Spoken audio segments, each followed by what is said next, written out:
Friends, welcome my YouTube channel club tutorial Saram. तो आज के इस वीडियो में बिहार बोर्ड कक्षा 8 का साइंस का चैप्टर नंबर 2 तड़ित और भूकंप को पढ़ेंगे। तो आज अगर आप चैनल पर नए हो तो चैनल को सब्सक्राइब कर लीजिए, वीडियो को लाइक कर दीजिएगा। चलिए हम चैप्टर को स्टार्ट करते हैं। तो हमारे चैप्टर का नाम क्या है? तड़ित और भूकंप, प्रकृति के दो भयानक रूप। तो जो हमारे चैप्टर का नाम है वो तड़ित और भूकंप है, और ये दोनों क्या है? प्रकृति के एक भयानक रूप है। अब रोज रोज की प्राकृतिक परिघटनाओं के परिचित ही हैं। हम लोग कभी कभी देखे होंगे, हर रोज कहीं ना कहीं प्राकृतिक घटनाएं होती रहती है, और कुछ घटनाएं हमारे जीवनचर्या पर गहरा प्रभाव डालती है, और कुछ जो घटनाएं हैं, प्राकृतिक घटनाएं, जो हमारे जीवन पे बहुत ही हमारे जीवन के लिए बहुत ही नुकसानदायक होता है। कुछ परिघटनाओं यथा पवन, चक्रवात, तूफान, बाढ़ आदि के बारे में आपने पिछले कक्षा में पढ़ा है। तो आप लोग कक्षा 7 में जरूर पढ़े होंगे कि चक्रवात, पवन, तूफान, बाढ़ आदि के बारे में आप लोग कक्षा 7 में जब पढ़े होंगे। इन परिघटनाओं का मानव जीवन, संपाद, प्राकृतिक संसाधनों पर पड़ने वाले प्रभाव के बारे में जानकारी प्राप्त की है। तो ये जितने भी परिघटनाएं हैं, ये मानव अपने जीवन पे आने वाली कठिनाइयों के बारे में जानकारी प्राप्त की है। इससे बचने की तकनीकों को सीखा है। जो मानव है, हम लोग जो मानव है, इन सभी चक्रवात, ये जितने भी घटनाएं, जितने भी ये सब नुकसानदायक प्राकृतिक परिघटनाएं हैं, इनसे बचने के लिए हम लोग कुछ तकनीक का भी आविष्कार किए हैं। इन परिघटनाओं के दुष्परिणामों को कम करने की कोशिश लगातार चल रही है, और ये जितने भी परिघटनाएं हैं, इनके दुष्प्रभाव को कम करने की कोशिश अभी भी जारी है, जिससे धन जन की हानि को कम किया जा सकता है। जिससे जितने भी धन की हानि हो रही है, उसको भी कम किया जा सकता है। जितने लोग मर रहे हैं, उनको भी मरने से लोग को भी बचाया जा सकता है। अब हम जानने का प्रयास करेंगे कि तड़ित और भूकंप कितनी विनाशकारी प्राकृतिक परिघटना है। तो अब हम लोग जानेंगे तड़ित और भूकंप कितने नुकसानदायी है, पीड़ादायक जो यह परिघटना है, वो कितना विनाश कर सकता है हमारे जीवन को, ये इसके बारे में पढ़ेंगे। हम इसके बारे में जानकारी प्राप्त करेंगे और मानव जीवन पर पड़ने वाले दुष्प्रभाव को कम कर पाने का हर संभव प्रयास करेंगे। तो हम इसके बारे में पढ़ेंगे, तड़ित और भूकंप के बारे में पढ़ेंगे, और इसके दुष्प्रभाव को कम करने का कोशिश अवश्य करेंगे। अब हम लोग पढ़ेंगे 2.1 तड़ित के बारे में पढ़ेंगे। तो अब आपको हम बता दें तड़ित क्या है। तो ये तड़ित जो है हमारा एक बिजली का रूप है। जब बादलों में जब रगड़ के कारण जो बिजली उत्पन्न होती है, बारिश के समय जो आसमान में जो बिजली कड़कती है, उसे क्या कहते हैं? तड़ित कहते हैं। अपने पोल, बिजली के खंभे में लगे बिजली के तार के बीच हिलने डुलने के कारण चमक एवं कड़काहट उत्पन्न होते हुए देखा होगा। तो आप लोग अपने घर में या फिर किसी बिजली के खंभे के पास अगर कोई तार एक साथ सट जाता है, तो आप लोग देखे होंगे जरूर, वहाँ पे वो जो तार है वो करकराने लगता है और चमकने लगता है। जैसे कि घर में भी कभी कभी ढीले पलंगों को खोलते और लगाते समय संपर्क के कारण निचली चिंगारी उठते देखा होगा। आप लोग देखे होंगे आपके घर में जो है ढीले पलंग को खोलते हैं और उसके समय संपर्क में कारण चिंगारी उत्पन्न भी होती है। उसी प्रकार के आपने अक्सर अंधेरे में ऊनी और पॉलिस्टर कपड़े उतरते समय चिट चिट की आवाज सुनी है। क्या आप अंधेरे कमरे में अगर आप जब ऊनी कपड़ा या फिर कोई पॉलिस्टर का कपड़ा आप जब अपने शरीर से उतारते होंगे तो आप लोग चिट चिट की आवाज आपको सुनाई दी होगी, या छोटी छोटी चिंगारी दिखी है क्या आप, या फिर आपको छोटी छोटी चिंगारियां भी चिंगारी दिखी है क्या? आपने अपने हाथों पर प्लास्टिक का स्केल रगड़कर कागज के छोटे छोटे टुकड़ों में उसे सटाकर देखा है? आप लोग क्या अपने हाथों पर प्लास्टिक के स्केल को रगड़कर कागज के छोटे टुकड़े के ऊपर रखकर कुछ आप लोग देखे हैं? अगर नहीं देखे हैं तो आप लोग कोशिश कीजिएगा, पढ़ेंगे क्या हो रहा है। प्रश्न उठता है, आखिर ये कागज के छोटे छोटे टुकड़े क्यों सटते? आखिर जो ये कागज के छोटे टुकड़े हैं आखिर वो क्यों सट जाते हैं? कपड़े उतारते समय चिंगारी क्यों निकली? आकाश में विशाल स्तर की चिंगारियां क्यों दिखती है? तड़ित भी एक विशाल स्तर की चिंगारी है।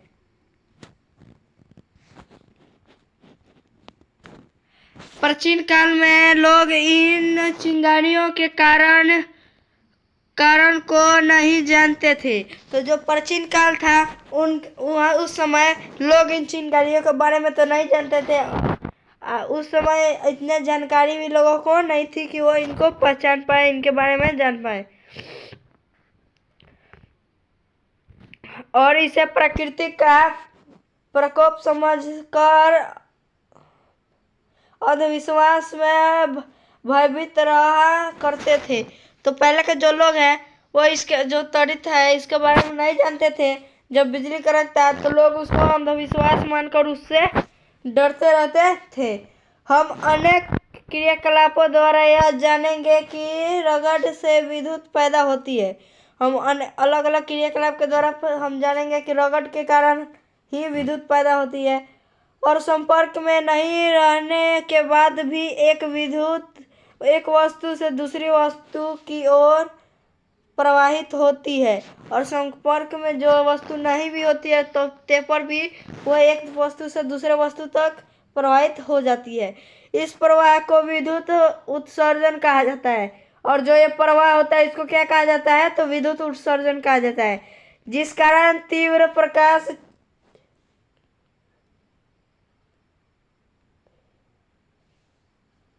चिंगारी के रूप में उत्पन्न होता है। और जिसके कारण क्या होता है? तीव्र गति से प्रकाश निकलता है, तेजी से प्रकाश और चिंगारी निकलती है। सर्वप्रथम अमेरिकी वैज्ञानिक बेंजामिन फ्लेमिंग ने बादल में रगड़ के कारण उत्पन्न होने वाले विद्युत की उपस्थिति को दर्शाया। तो सबसे पहले बेंजामिन एक अमेरिका के रहने वाले जो वैज्ञानिक बेंजामिन फ्रैंकलिन थे, उन्होंने जो बादल में रगड़ के कारण जो बिजली उत्पन्न होती है उसके बारे में पता लगाया। उन्होंने अपने पतंग में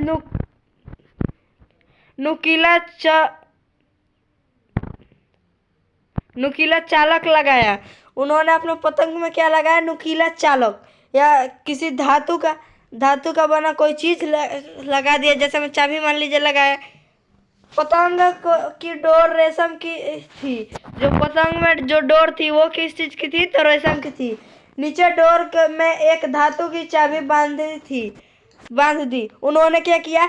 नीचे जो एक छोर होता है, जो पतंग के निचले छोर होते हैं उस डोरे का, जो उसमें क्या की उन्होंने धातु के एक चाबी को बांध दी।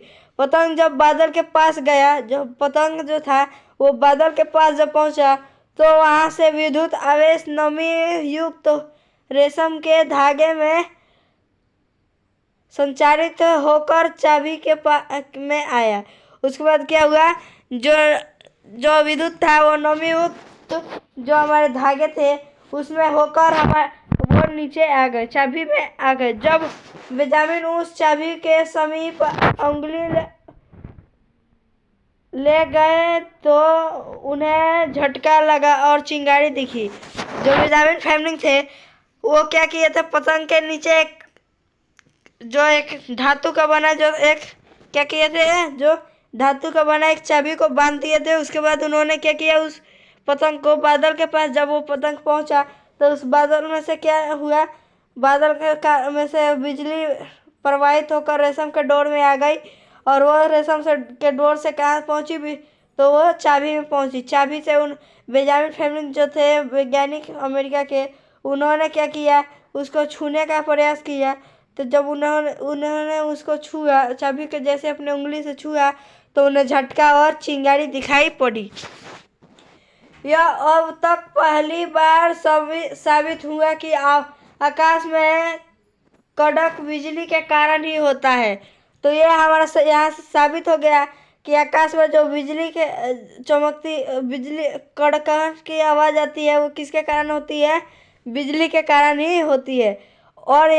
और वह जमीन पर लाई भी जा सकती है, और जो वो बिजली है उसको हम लोग किसी यंत्र के सहायता से हम जमीन पर भी लाया जा सकता है। परंतु आपको यह प्रयोग कदापि नहीं करना है, लेकिन यह हमें प्रयोग कभी भी नहीं करना है कि बिजली को हम आसमान से धरती पर लेकर आए, क्योंकि पतंग से होकर बिजली की अत्यधिक मात्रा भी आ सकती है। अगर मान लीजिए कभी आप पतंग में उसी प्रकार जिस प्रकार से बेंजामिन फैमिली ने किया था उस प्रकार से आप पतंग में रेशम का डोर में जो आप धातु बांधिएगा, कहीं मान लीजिए अगर उस समय तो उनको कम झटका लगा था, मान लीजिए उसमें ज़्यादा विद्युत आवेश आ जाए तो आपको झटका बहुत जोर से लगेगी। इसलिए ऐसे प्रयोग नहीं करना चाहिए। बेंजामिन के प्रयोग को आजमाने के लिए रूसी वैज्ञानिक रिज़मेन ने इस प्रयोग को दोहराया। उनकी पतंग ने विद्युत की अत्यधिक मात्रा को खींच लिया, जिसके झटके से रिचमैन फैरन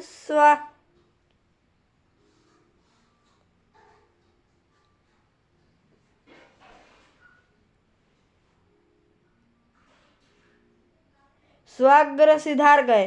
तो वो क्या हुआ, जो एक रूस के जो वैज्ञानिक थे उन्होंने ये हम बेंजामिन फैमिली के देख कर उनके जैसा ही उन्होंने क्या किया, पतंग को आसमान में भेजा और बादल के पास जब गया पतंग तो क्या हुआ, वो जो बादल था उसमें से ज़्यादा विद्युत आवेश आ गया नीचे। उसके बाद इनको झटका बहुत जोर का लगा और इसके कारण ज़्यादा विद्युत आवेश के आने के कारण वो उनकी मौत हो गई। और लेकिन परंतु इस बलिदान के ने तद्धित चालक की आवश्यकता और आविष्कार की खोज को जन्म दिया। और इस घटना ने जो रूसी वैज्ञानिक थे इनके साथ जो हुआ यह घटना, इसके साथ ही साथ कुछ इन घटनाओं के कारण ही कुछ कुछ यंत्र की खोज होने लगी। रगड़ से आवेशन, रगड़ से जो आवेश उत्पन्न होते हैं उसके बारे में पढ़ेंगे हम लोग। आप अपने एक मित्र अथवा भाई को जाड़े की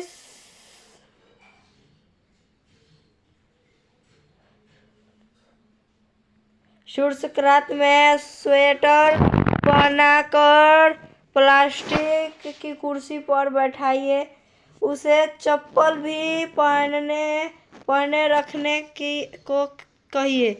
आप अपने भाई को क्या कीजिए, अपने भाई या मित्र को जाड़े के दिन में शुष्क के रात में उसको क्या कीजिए, एक प्लास्टिक की कुर्सी पर बैठा दीजिए और उसके पैर में एक चप्पल पहनने को भी कहिए।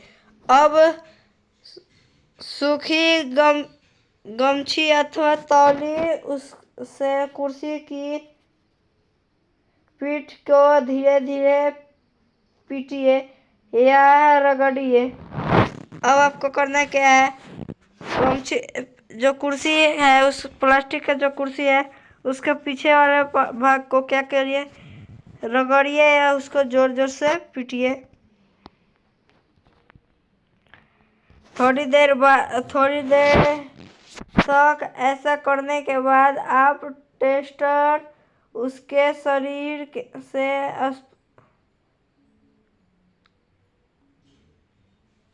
सटाइए। उसका क्या कीजिए, रगड़ लेने के बाद उसके बाद क्या कीजिए, उसको टेस्टर उसके शरीर में क्या करना कीजिए, टेस्टर सटा कर देखिए, टेस्टर का बल्ब जल उठेगा। उसके बाद क्या होगा, जो टेस्टर है उसका बल्ब क्या होगा, जल उठेगा। यदि कमरा अंधेरा हो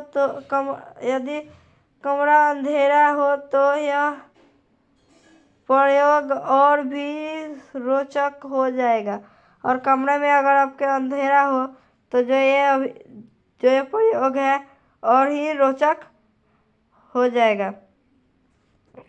यदि आप उसके शरीर के पास उंगली ले जाएंगे तो नीली अभ्यायुक्त चिंगारी दिखेगी। और अपनी उंगली आप उसके शरीर के पास जब ले जाइएगा तो उसमें से क्या, नीला चिंगारी दिखाई पड़ेगा। चिट चिट की आवाज़ भी होगी और चिट चिट की आवाज़ भी सुनाई देगी। आप हल्का झटक भी महसूस करेंगे। और आप क्या करिए, कैसा आपको महसूस होगा, हल्का झटका सा महसूस होगा। ऐसा विद्युत आवेश का आपकी शरीर की ओर प्रवाह के कारण होता है। आपने कभी सोचा है कि जब आप अपने हाथ टीवी स्क्रीन के पास ले जाते हैं तो आपके रोम क्यों खड़े हो जाते हैं? क्या आपने कभी सोचा है कि आप जब अपनी उंगली को टीवी स्क्रीन के पास लेकर जाते हैं तो आपकी शरीर में जो बाल है उन क्यों खड़े हो जाते हैं? आगे हम पढ़ेंगे। निम्न तरीके में दी गई वस्तु तथा पदार्थ एकत्र कीजिए। जो ये तालिका दिया है इसमें जो जो सामान लिखा गया है, जो जो वस्तुएं लिखी गई है, इनको क्या कीजिए, इकट्ठा कीजिए। उसके बाद उस वस्तु के नाम के सामने अंकित पदार्थ से रगड़कर आवेशित कीजिए। उसके बाद जो क्या करना है, जो ये वस्तु दिया है, ये जो वस्तु है इसके सामने जो पदार्थ दिया है इसके साथ रगड़कर इसका आवेश जो निकल रहा है उसको अंकित करना है। उसके बाद अपने अवलोकनों को नोट कीजिए। जो आपको परिवर्तन दिखाई दे रहा है आप वो यहाँ पे नोट कर लीजिएगा यहाँ पे। इसके बाद देखिए, आप इस तालिका में और भी वस्तु तथा पदार्थ जोड़िए। और उसके बाद आप इस तालिका में और भी वस्तु और पदार्थ को जोड़ सकते हैं। अब आप इस बात के लिए उत्सुक होंगे कि सभी आवेश एक ही प्रकार के हैं या अलग अलग, और इसे किस प्रकार जाने। क्या अब आप यह बात जानने के लिए बहुत से उत्सुक होंगे कि क्या सभी आवेश एक ही प्रकार के हैं और ये सभी एक ही हैं? तो आगे हम पढ़ेंगे क्या ये सभी एक ही प्रकार के आवेश हैं। तालिका में अंकित कुछ वस्तु को दिए गए पदार्थ से रगड़ कर आप इन तथ्यों को समझ सकते हैं। तालिका में जो हमें पदार्थ का नाम दिया है उससे हम इसको, जो आगे हम पढ़ेंगे, इसको हम समझ सकते हैं। तालिका 3 में देखिए, 2 गुब्बारों को फुलाकर धागे से बांधकर इस प्रकार लटकाइए कि ये आपस में सटे नहीं अथवा इनके बीच थोड़ी दूरी बनाए रखिए। दो आपको क्या करना है, बैलून को इस प्रकार से बांध देना है, एक डंडे में इसको बांध देना और इतना दूरी पे बांधिए कि इसके बीच में कुछ दूरी रहे। इसके बाद अब इन गुब्बारों को पॉलीथीन अथवा ऊनी कपड़े से रगड़िए। इसके बाद क्या करना है, इन गुब्बारे को पॉलीथीन या फिर ऊनी कपड़े से रगड़ देना है और छोड़ दीजिए। उसके बाद क्या करना है, रगड़ कर क्या करना है, छोड़ देना है। आप देखेंगे कि गुब्बारे एक दूसरे को प्रतिकर्षित करते हैं और हम लोग देखेंगे कि ये गुब्बारे एक दूसरे को प्रतिकर्षित करते हैं। अब प्रतिकर्षित का मतलब क्या है, हम आपको समझा दे रहे हैं। प्रतिकर्षित मतलब होता है दूर, एक समान नहीं। कब जब भी दो चीज एक जगह पे आएंगे, जैसे में चुंबक, मान लीजिए ये दो चुंबक कर लीजिए और एक ही साइड से आप उसको रखिएगा तो देखिएगा वो दोनों दूर दूर भागेंगे। उसी प्रकार से इनको रगड़ने के बाद दोनों में धन आवेश या फिर ऋण आवेश उत्पन्न होते हैं, तो उसके कारण ये दोनों अलग अलग हो जाते हैं।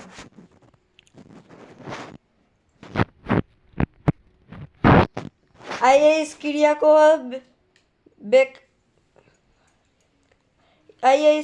को बेकार रिफिल पर दोहराएं। अब इस क्रिया को करना क्या है, बेकार रिफिल पर दोहराना है। जो कलम का रिफिल होता है उस पर अब हम दोहराएंगे। एक कागज की सुई गिलास लीजिए। एक कागज किसके करना है, सूखी गिलास लेना है। उसके बाद क्या करना है, इसका प्रयोग स्टैंड की तरह करते हुए एक बेकर रिफिल को पॉलीथीन से रगड़कर इसमें रखिए। उसके बाद करना क्या है, एक बेकर को पॉलीथीन से रगड़कर बेकार रिफिल को क्या करना है, पॉलीथीन से रगड़कर इसको रख देना है। ध्यान रहे कि रगड़ी हुई रिफिल को हाथ से ना छुए, और ध्यान रहे कि जो रिफिल को आप रगड़ रहे हैं उसको अपने हाथ से न छुए। अब दूसरी रिफिल पॉलीथीन से रगड़कर उसके पास लाइए। आपने अवलोकन को नोट कीजिए और उसके बाद देखिए वो क्या हो रहा है। दोनों जब दोनों पास में आ रहे हैं तो क्या रिफिल एक दूसरे को प्रतिकर्षित करती है। क्या अगर रिफिल एक दूसरे को प्रतिकर्षित करती है तो आप लोग लिख लीजिएगा। पुनः एक रिफिल को रगड़कर गिलास में रखिए और अब एक बैलून जो रिफिल से अलग पदार्थ की बनी है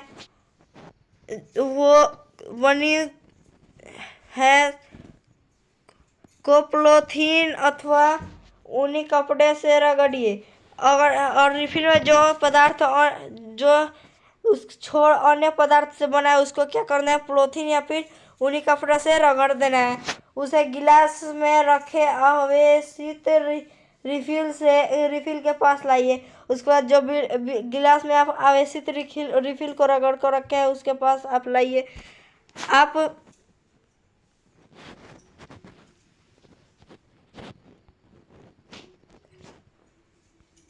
क्या आप पाते हैं कि ये दोनों एक दूसरे को आकर्षित करते हैं? क्या आप पाते हैं कि ये दोनों एक दूसरे को आकर्षित करते हैं?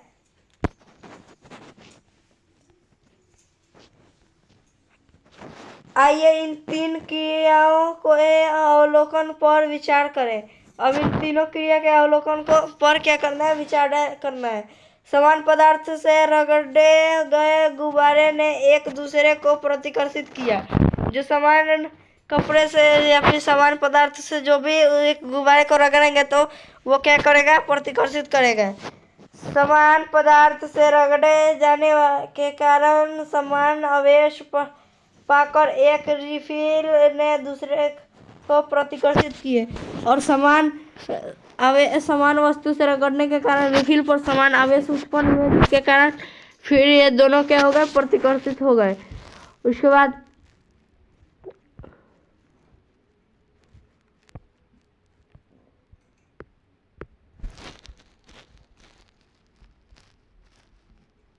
परंतु एक गुब्बारे और रिफिल ने असमान आवेश होने के कारण एक दूसरे को आकर्षित कर लिए, और गुब्बारे और रिफिल में असमान आवेश होने के कारण ये दोनों में अलग अलग आवेश होने के कारण ये क्या हो गए, प्रतिकर्षित हो गए, आकर्षित हो गए। क्या अब हम यह कह सकते हैं कि आवेश दो प्रकार के होते हैं? क्या हम यह कह सकते हैं कि आवेश दो प्रकार के होते हैं? हाँ, बिल्कुल कह सकते हैं। जो आवेश है वो दो प्रकार के होते हैं और यह निर्माण ले सकते हैं, और जो ये आवेश है ये निर्माण ले सकते हैं कि समान आवेश एक दूसरे को आकर्षित और असमान आवेश एक दूसरे को आकर्षित और समान आवेश एक दूसरे को प्रतिकर्षित करता है। तो हाँ, यह बिल्कुल सही है कि एक जैसा जो आवेश है वो एक दूसरे को क्या करेगा, प्रतिकर्षित करेगा, और जो एक जैसा आवेश नहीं है वो एक दूसरे को क्या करेगा, आकर्षित करेगा। मान्यता के अनुसार कांच की छड़ को रेशम के कपड़े से रगड़ने पर क्या यह धनावेश अर्जित करता है? आप इसकी जांच भी आगे कर पाएंगे, और आगे हम इसकी जांच के बारे में पढ़ेंगे कि 1 में अब पॉलीथीन के से रगड़ी गई रिफिल को धागे से बांधकर लटका दीजिए और इसके समीप रेशमी कपड़े से रगड़े कोई कांच की छड़ लाइए। इसके बाद करना क्या है, पॉलीथीन से रगड़े रिफिल को क्या करना है, धागे से बांध देना है। धागे से बांधने के बाद और एक कांच के स्केल को किस रेशम के कपड़े से रगड़ कर उसके पास लाइए। क्या आप क्या जान पाते हैं, और आप क्या पाते हैं यह जरूर बताइए। रिफिल और कांच की छोड़ ने एक दूसरे को आकर्षित किया। क्या रिफिल और कांच की छोड़ ने एक दूसरे को आकर्षित किया? अब आप कह सकते हैं कि रिफिल पर ऋण आवेश है। क्या आप कह सकते हैं कि रिफिल पर ऋण आवेश है? तो हम बिल्कुल कह सकते हैं। रगड़ के कारण उत्पन्न आवेश उन्हीं दोनों वस्तुओं के पर जमा रहते हैं। रगड़ के कारण जो आवेश उत्पन्न होते हैं वो उन्हीं दोनों वस्तुओं पे एक जमा होकर रहते हैं। ये स्थिर होते और स्वयं गति नहीं करते, और जो ये वस्तु है ये खुद से एक ही जगह पे रहते हैं लेकिन एक ही गति भी नहीं करते, में प्रवाहित होने लगती है। आवेश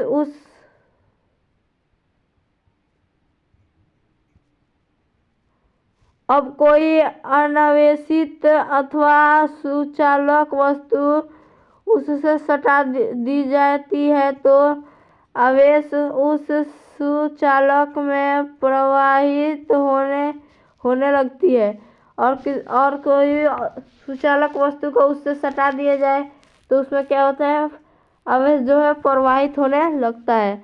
हमने पिछली कक्षाओं में विद्युत परिपथ के अनेक प्रयोग किए, उसमें प्रवाहित होने वाली विद्युत धारा जिससे बल्ब जलता है अथवा वस्तु गर्म हो जाती है वह कुछ और नहीं आवेश का प्रवाह ही है। तो जिसके कारण हमारा बल्ब जल पाता है और वो गर्म हो जाता है, तो वो किसके कारण होता है, तो आवेश के कारण होता है। तो आज के इस वीडियो में इतना ही। अगले वीडियो में इसके आगे का हम पढ़ाएंगे। अगर आपको वीडियो पसंद आई तो वीडियो को लाइक करें, चैनल को सब्सक्राइब करें और बेल आइकन को दबा दें कि हम जो भी वीडियो डालें उसका नोटिफिकेशन सबसे पहले आपके पास जाए। धन्यवाद।